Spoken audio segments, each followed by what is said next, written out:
আল্লাহ নবী বলছে আমার উম্মত যখন শেষ জামানায় গানে আসক্ত হবে, গায়িকায় আসক্ত হবে, নৃত্যে আসক্ত হবে, বাদ্যযন্ত্র বেড়ে যাবে, হালাল পানির মতো মদ পান করতে থাকবে।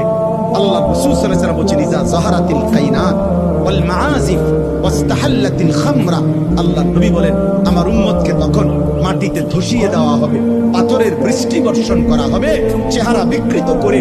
কোনদিন রাত গভীরে এই নাফরমান এমন হতে পারে, আল্লাহ মাফ করে দেন, কোনদিন রাত গভীরে শুইবার পরে ঘুম থেকে, গানের আসর থেকে, বাদ্যের আসরে, মদের আসরে, জুয়ার আসরে। প্রিয় ভাই আমার, আল্লাহর কসম মুহাম্মদ আরবি 1450 বছরে মিথ্যা বলে নাই।